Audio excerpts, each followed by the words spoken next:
Hi there, my name is Aisha Irfan. I'm a final year PhD student at the University of Bristol, here in the School of Mathematics. You can actually see the roof of the maths building from my desk. That's pretty cool. I'm really excited to share my pitch deck for the Bristol Runway competition. Today, more students than ever are turning to online resources to supplement their learning. And this really shot up post-pandemic, but there's many reasons why this is happening, including a serious shortage of teachers in the UK right now. I experienced this myself. When I was in secondary school, we did not have a physics teacher.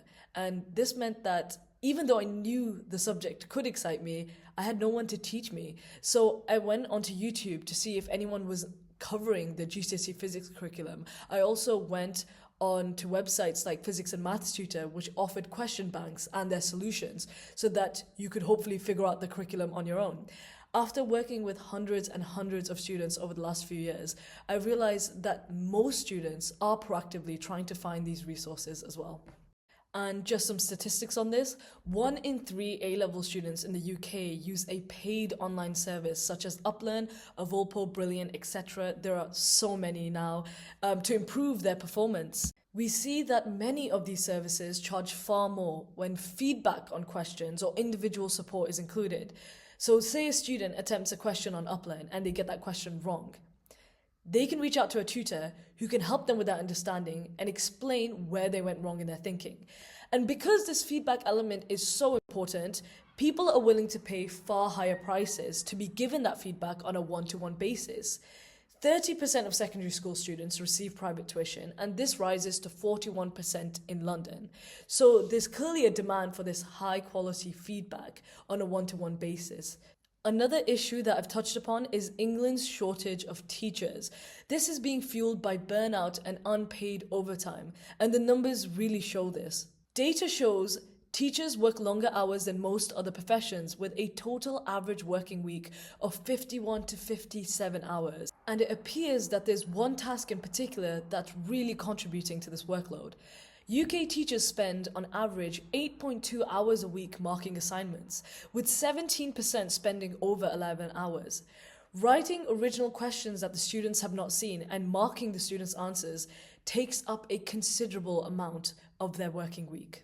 And I've spoken to many teachers who can attest to this. One quote from Miss Fahan, who I spoke to: "I feel like I barely see my own children.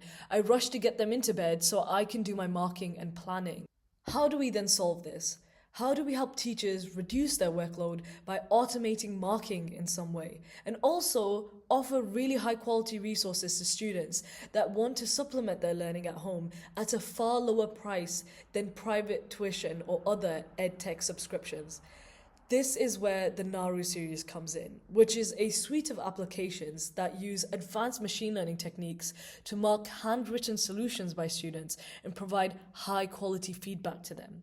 It also offers an unlimited tailored question bank to target weak areas in maths, chemistry, computer science, or physics. Of course, the ultimate aim is to expand beyond these, but this is where we're going to start. Now, as I only have 10 minutes, I won't delve into the technical details during this pitch. But what I do want to say is when I was in secondary school, we had iPads, but there was a lack of educational resources to actually use them on. Like 70% of schools in the UK offer tablets to students. We have the equipment, but no one has really implemented AI in this way yet. What would this help with?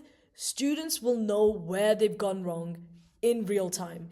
Teachers will be able to trust that students are receiving accurate and high quality feedback when they are unable to help. At the minute, it doesn't have any machine learning integration. It's just a question bank with many questions and how to solve them, as well as analytics for students to track how they're performing in each area.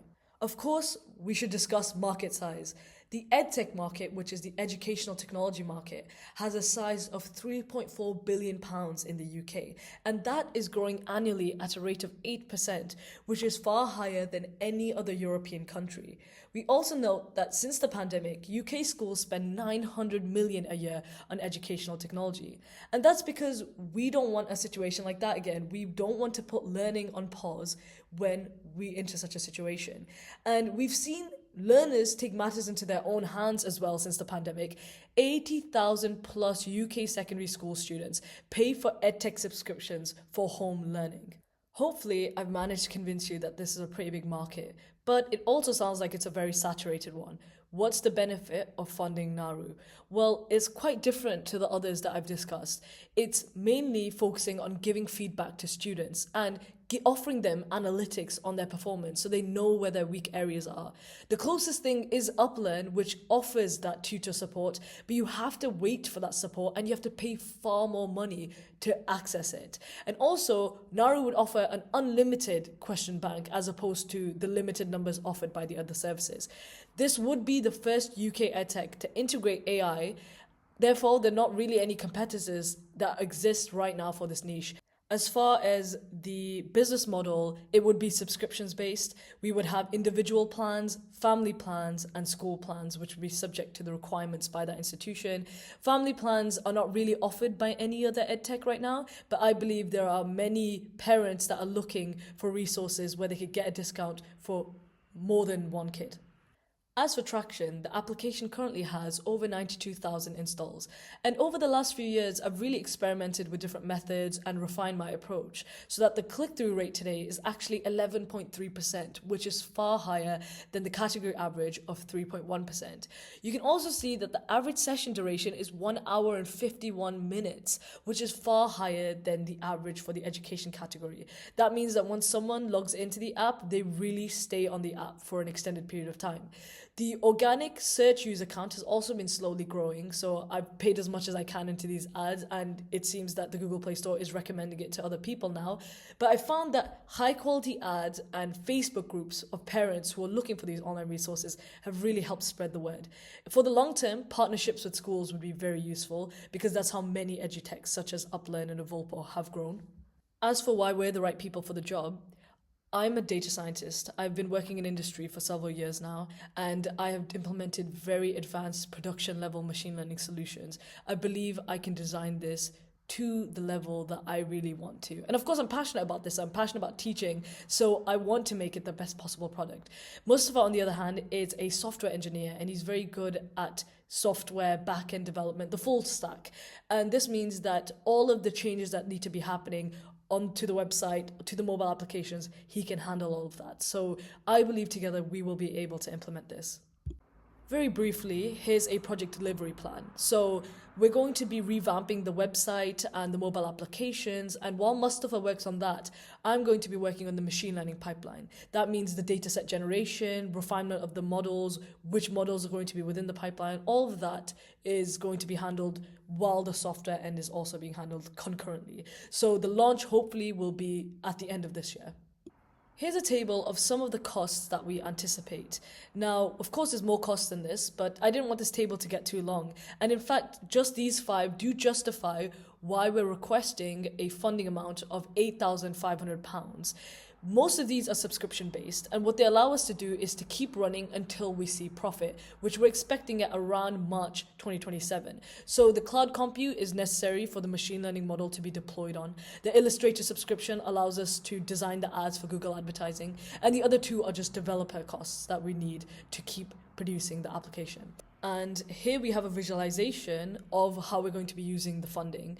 So this is essentially taking the costs from the previous table and showing at which stage we're going to need to cover those. This also includes company registration and Google developer account fee, which didn't make it onto that previous table, but these are just some of the costs we anticipate.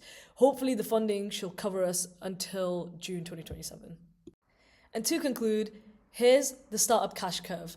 We expect to be cash flow positive around April 2027 and to break even later on in the year. For a lot of investors, they'll look at this curve and think it's a bit more shifted into the future than they'd like. But there is a reason for this. We can't start developing the machine learning pipeline, so training the models or generating the data, until we have cloud compute. And so we can't really start until we secure funding. And that process takes around 4 to 5 months to produce the machine learning pipeline, from my experience as a data scientist. So once that's all done, then we can actually start on the business end of things, deploying, advertising, and such. So it is a lot of effort at the start for a massive reward later on. There's very little maintenance once the model is deployed, and we can really focus on getting the product out there. Thank you for listening. I look forward to hearing from you.